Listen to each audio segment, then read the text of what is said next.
2016 का जब कुंभ हुआ तो कुंभ के से उज्जैन का वापस जो एक उद्धार होता है, मैंने ये बात सीएम तक भी लोगों के माध्यम से पहुंचाया, संतों के माध्यम से भी पहुंचाया है। ये कहा है कि नगरकोट की जो महारानी है, जो मेरे गुरुजन रहे हैं, उन्होंने जो आज से 20 साल 25 साल पहले बता दिया था, सीएम का भी बताया था, नगर महाकाल मंदिर का भी बताया।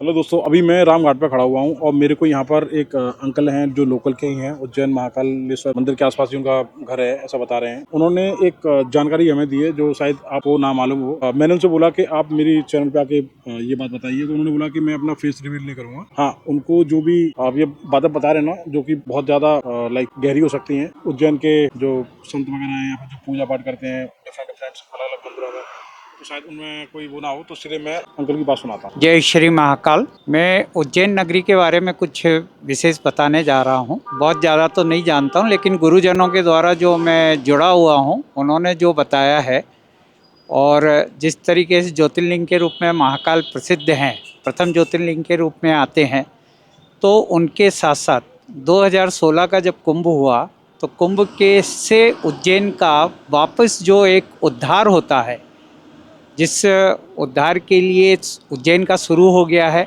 उज्जैन नगरी का विकास हुआ, मंडल बना, पूरा वन मंडल महाकाल लोक के नाम से जाना गया, शिवलोक बना है। उसी तरीके से लोग हरसिद्धि माता को पूजते हैं, जो यहाँ की माता हैं, जो राजा विक्रमादित्य की माता रही हैं, उन्होंने पूजा। एक गढ़कालिका के बारे में बहुत ज़्यादा पूजा जाता है, तो गढ़कालिका लोग दर्शन करने के लिए यहाँ आते हैं, लेकिन वो गढ़ की कालिका है। और हरसिद्धि माता जो है वो विक्रमादित्य की रही हैं। वो उनका कुछ समय निवास उज्जैन रहता है, कुछ समय निवास जो है गुजरात में रहता है। लेकिन मैंने ये बात सीएम तक भी लोगों के माध्यम से पहुंचाया, संतों के माध्यम से भी पहुंचाया है। ये कहा है कि नगरकोट की जो महारानी है, नगरकोट की महारानी का महत्व जो है लोगों को नहीं मालूम। जो बाहर से दर्शनार्थी आ रहे हैं वो सब दूर दर्शन कर आते हैं, काल भैरव हो जाते हैं, लेकिन जो फाजलपुरा में नगरकोट की महारानी है, वो नगर की महारानी है। तो मेरा ये है, यहाँ आने वाले जितने भी दर्शनार्थी हैं, तो महाकाल के साथ अगर नगर की महारानी के अगर दर्शन करेंगे तो जो भी आप मनोकामना लेकर आएंगे वो पूर्ण होगी। और मेरा शासन प्रशासन से भी है कि उस रास्ते को चौड़ा करके इतना करें कि लोग महाकाल से नगरकोट की महारानी को भी दर्शन करें, फिर हरसिद्धि माता और गढ़कालिका का दर्शन करें। एक शक्तिपीठ दशहरा मैदान में है, जो विश्व की 5वीं शक्तिपीठ के रूप में उनको स्थापित किया, माता तारा का मंदिर है।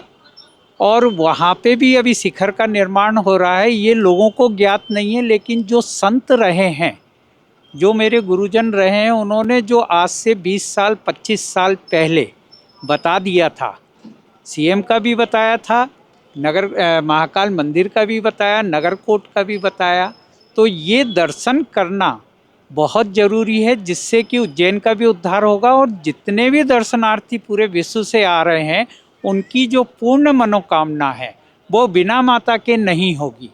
इसीलिए जो है नगरकोट की माता का भी दर्शन करना, और माता तारा जो दशहरा मैदान में है शक्तिपीठ, उनके भी दर्शन करना अनिवार्य। कहानियाँ तो बहुत सारी हैं जो चल रही हैं, क्या क्या घट रहा है ये संतों को ही मालूम है। और गुरुजन बहुत पहले कह गए हैं कि उज्जैन राजधानी रहेगी, तो धार्मिक राजधानी तो बन गई है, लेकिन आने वाले समय में उज्जैन जो विक्रमादित्य की राजधानी रहा है, तो मेरे गुरुजन ये कह के गए हैं कि एक दिन प्रशासनिक देश की भी और राज्य की भी राजधानी ये घोषित होगी। अब ये कब होती है, ये माँ नगरकोट ही जानती है।